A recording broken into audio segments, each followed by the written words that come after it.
بسم الله الرحمن الرحيم الحمد لله رب العالمين وصلى الله وسلم على نبينا محمد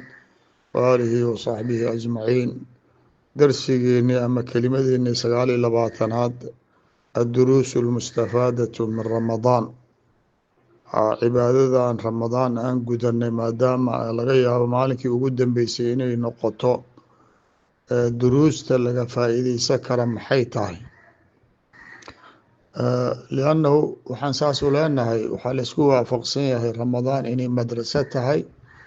oo gaar u ah nufuusta ama nafta lagu tarbiyeeyo maxaa yeelay ilaahay wuxuu iri markuu nagu fardeelay kutiba calaykum الصiyaamu kama kutiba calى الadiina min qablikum lacalakum tattaquuna buur inaad taqwo ka heshaan aladiinku farad yeelay marka macnaheedii waxaan ognahay taqwadaas fii daakhil ramadaan kale looma jeedo qofki isbedel inuu ku yimaado dhaqankiisa iyo caadadiisa cibaadada marka loo fiiriyo sidii hore inuu kasii fiicnaado saasaa loogu talagalay marka lacalakum tattaquuna ay tataxasaluuna min siyaabikum wiqaaya min cadaab illaah ilaahay cadaabkiisa waxaad ugu dhowrsataan inaad ka heshaan oo aada dhaqanna idiin noqoto marka madrasadaas waa in duruus laga baxaa lannu ma arkaysid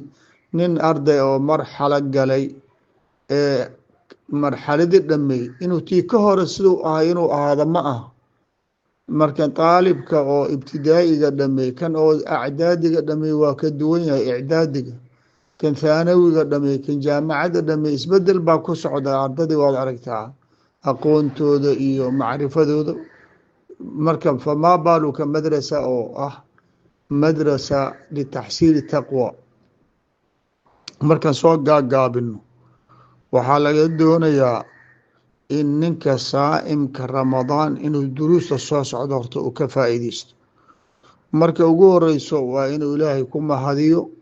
allihii karsiiyey inuu soon ramadaan ou soomo maxaa yeelay ilaahay hadduusan u kaalmaynin ramadaanka ma aadan soomi lahayn walidaalika taas waa shukri ilaahay loo jeedinayo lianna waxaad aragtaa boqolaal muslimiin ah oo geesaskaada joogo oo waxbana aan soonba ka warhayninba adiga iyo ayaga waxaad ku kala duwan tihiin niyadaadina waa fiicneed ilaahayna waa ku garab qabto waa kugu kaalmay lidaalika yaa la doonayaa inuu qofka horta ilaahay ku mahadiyo walidaalika aayaati siyaam aakhirkeeda ilahi wuxuu ku yihi walitukabiru اllaha calaa maa hadaakum walacalakum tashkuruun ilaahay inaad ku shukrisaan calaa annahu acaanakum calaa adaa'i hadihi alfariida fariido ma ana rukni xataa waay marka sidaa daraaddeed ilaahay wuxuusan kuu kaalmayni ma qaban kartid salaaddii waxaan leenahay iyaaka nacbudu wa iyaaka nastaciin ma ilaahu inaan ku caabudno adigaan kuu kaalmaysanaynaa ee noo kaalmay ilaahayow inaan ku caabudno walidaalika ninka muadinka markuu noogu yeero xaya cala asalaa xaya cala alfalaax waxaa nala amray inan ihahdo laa xawla walaa quwata ilaa billah macnaha salaadaas noogula yeeray ma tegi karno biiraadatina ilaahay inuu noo kaalmeeyo mooye laa xawla lana walaa quwa marka qofka kaalmo ilaahay yuu cibaadada ilaahay ku qaban kara waxaa taas garab socota iyadana inaad ilaahay dembi dhaaf weydiisatid soonkii layga rabay sidii laga rabay haddaan u soomi waaye ilaahay wixii aan la imid iga aqbal inta kalena ii dhaaf soonka sidiisabo markii laga reebo arkaanta iyo shuruudda daahirka macaani waaweyn oo ximbaarsan yahay oon kulligeena aan sidii laga rabay aan u keeni karin cibaado kasta waxa weeyaan qofkii sidii loogu fard yahay lama imaan karo walidaalika salaada markan ka baxna waxaa la sunnayaa inaad tiraahdo astakfirullah astakfirullah astakfirullah waa yaab adoo hadda salaadii oo min acdam alcibaadaat la yimiday inaad astakfirullah tiraa markaad ka baxdid maxay ka dhigan tahay waxay ka dhigan tahay salaadaas inaad khalad kaa dhacay oo lagugu ciqaabi karo aada ilaahay weydiisanaysaa inuu ku dhaafo. marka ramadaankaas aan soonnay soonkii waxaa dhici karto inaan khaladaad aan la nimaday oon cuquubo ku mutaysanno. sidaa daraaddeed aan ilaahay ka baryaynaa, ilaahay wixii aan la nimidna naga aqbal, waxa kalena noo dhaaf inaad tiraahdi. midda labaad waxaan ogala baahan yahay oo dadkii wanaagsan ahaan jireen inuu ramadaan naga dhammaado inaan ka murugoono. hadaa dad yar unbaa garan karee, dadka maanta joogo haddayba soomaanay ku mahadsan yihiin. dadkii hore oo iyagoo duruuftooda naga adkaay ramadaan dhibkiisa hoose ma fiirinaynine waxay ka xasilayaan ay ka helayaan oo weyninka badanna awgeed baa ramadaan maalin hadday ka baxdaba murug bay ku qaban jirtay, hadduu dhammaadana iskaba dhaafba. marka qofka haddii la heli karo waxa weeyaan inan maanta aan ka murugoono. low aan xaqiiqa ahaan u ogaan lahayn waaban ka murugoon lahayne, laakiin araggeena iyo fahmigeena meel gaaban joogo. sidaa daraaddeeda fursa ramadaan inuu naga dhammaaday aanu aragnaa. nas'al allah asalaama. midda saddexaad waxaa lagaa doonayaa ramadaan inaad u cabsatid. waad soontay, qofka inuu is yihahdo ma khalaas aniga waa soomay, wixii ka haray asiga ilaahay asaa laga rabaa, aniga wixiyga waan ka baxay, wixiyga ilaahay ha is siiyo. yani masalada inay iska tahay tabaadul iyo gorgoro inay tahay ma ah. soonka aada soontay ilaahay ma kaa aqbalay mase dadka oo loo diido lagu soo radi baad ku jirtaa? yaa ogaan karo. maxaa yeelay nin kastoo camal qabto macnaheedu in laga aqbalay ma aha, liannahu camalka aafaad badan yaa ku dhici karo oo camalka kaa tagsiinayo. marka inamaa yataqabalu allahu min almuttaqiin. dad yar baa wax laga aqbalaa, dad baa jira inta soonkii lasoo aruuriya wejiga loogu dhufanay. marka ilaahay baad ka barya, ilaahayow intii tabartayda waan la imid, intii kalena ii dhaaf, inta yaroo aan la imidna ilaahu iga aqbal. sidaasaad leedahay. midda afaraad waa midda ugu muhiimsan oo darsigaan ula jeedno, alistimraaru cala aacati bacda ramadaan. middan waa midda ugu muhiimsan. ramadaan hadduu dhammaado ninkii waa inuu xerkaha goosanin ee daacadii walow darajo ka hooseysaba ha ahaatee inuu daacaduu bilaabay uusan goynin. ninkii ramadaanka ku soo xirmay masjidka ee salawaadka jamaaca ku dukaday ee qiyaamuleyl yimiday, dadkii dhibkoodii iska dhaafay, qur'aan akhriyay, sadaqa la baxay, ilaahay baryay, wanaag waaweyn uu sameeyey. wanaagyaalkaasaa la rabaa inaad wax kala hartid. dhihi mayno qofka waa inuu ahaadaa siduu ramadaan ahaay, waa inuu ahaadaa taas sacbu waay. laakiin qur'aanka haddaad akrinaysid 3 juz ha ka yarayni juz maalan. haddaad ilaahay baryi jirtay fii jawfi leyl waqti dheer, waqti yarna allah ha ka dhiga, ha ka tegin. salawaadkii aad awalka tegi jirtay wada duko, jamaacada masjidka kula dadaal. marka waxaan ogaanaynaa cibaadadii ramadaanka markaad qabatay naftaada way ku hogaansantay,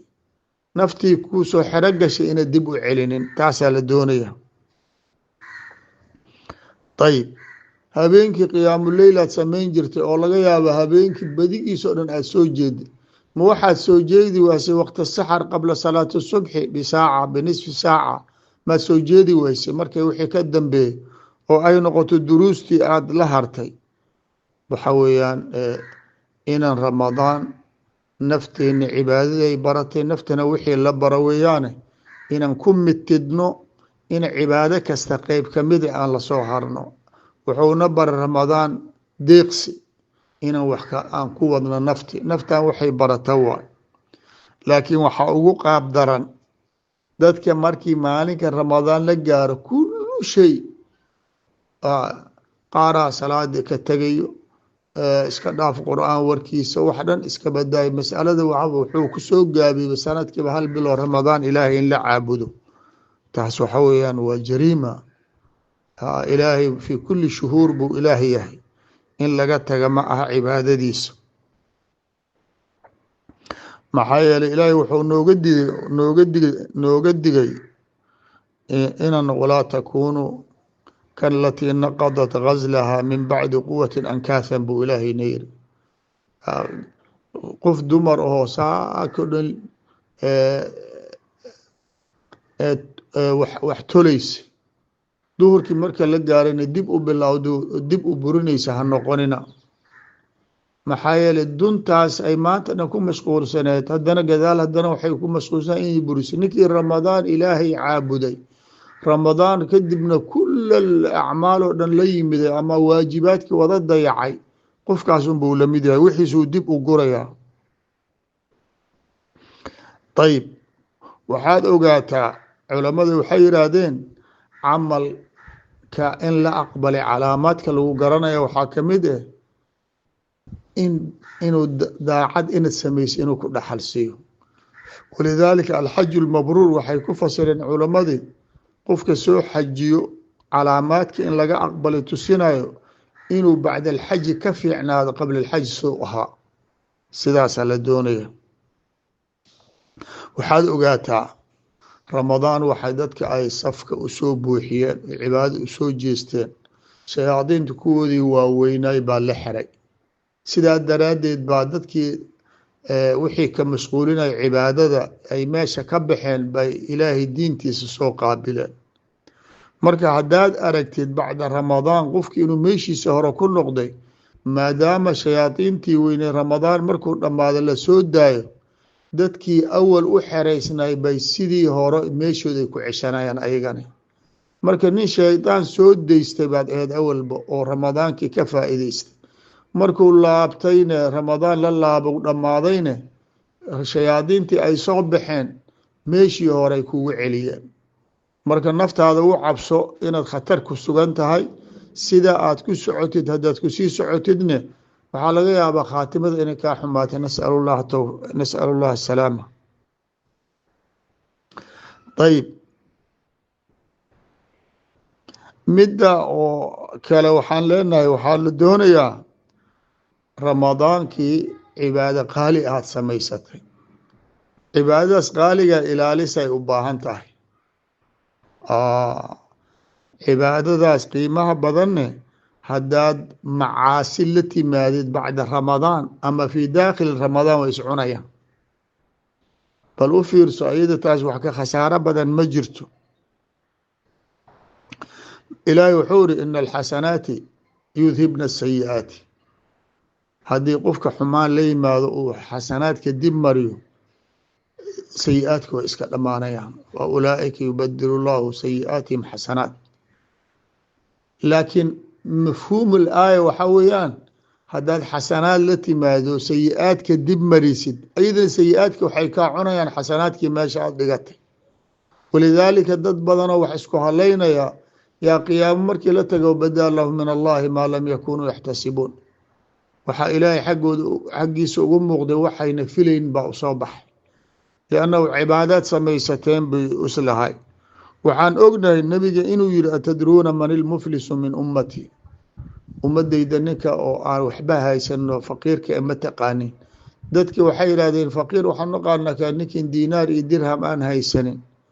markaasuu nebigu wuxuu ri waa sax waaye faqiir addunya laakiin faqiir aakhara buu nebigu noo sheegay oo faqiirkii aakhare wuxuu noogu fasiray nin daacaad waaweyn la yimiday oo salaad leh oo sadaqa leh oo soon leh oo xaj leh uu la yimiday laakiin fi lmuqaabil wuxuu la yimiday dhib yaal dadaas u geystay ninkaanuu cay ninkaanuu dakri ninkaanuu xantay ninkaanuu dhiiggiisa daadiyey marka qiyaamo la taga xasanaadkiisii oo dhan dadkii dhibka u geystaa loo qeybina haddii qeyb kale sii haraan oo dhib loo geystay xasanaadkiisina ila dhameeyo sayi-aadkii ay lahaayeen ninkan dusha laga saara siduu nebiga xadiid saxiix kuwa noogu khabray marka waxa weeyaan cibaadadii waa la imid keligeed wax tari maysee waxaa la doonayaa inaad ilaalisid sidii dhaladii oo loo ilaaliyo, taasaa la doonayaa. ramadaan ugu dambeyntii waxay tahay, ramadaan waa fursat tadakur lilikhwaan, dadka walaalaha inaad xasuusatid aynamaa kaanuu waxayثumaa wujiduu. dhib baad aragtay soonka iyo mashaakilka uu leeyahay, waxaad ogaataa dad walaalaha oo sida filistiiniinta oo kale ah, ramadaan kula soomayo, dhulkoodii wixii raashiin soo geli lahayna laga xabisay, xabadna ay kor ugu socoto, oo tadmiir dhulkoodii naftoodii kumanaan qof laga laayay. inaad ilaahay u baridid, haddaa tabar kaloo aad u qabatid aad waysid, inaadan iloobin. ugu dambeyntii waxaan leenahay ilaahay waxaan ka baryaynaa jala jalaaluhu, waqad yakuuna hada alyowm aakhira yowmi ramadaan, inuu dadka naarta laga xuraynayo ilaahay nagu daro bifadlihi wa karamihi. waxa anaga keensanay ma ah, laakiin ilaahay intaasaa naga tabar ilaahu intaas naga aqbal. fadligaada aad dadka ugu yabooda, wa in taku xasanatan yudaacifha wayu'ti min ladunhu ajran cadiima. dadka aad inta yaryar u laalaabtay oo wax badan ugu dhigteen ilaahu nagu dar. inta muslimiin ahoo dhunsanna ilaahu soo hanuuni. wallahu aclam.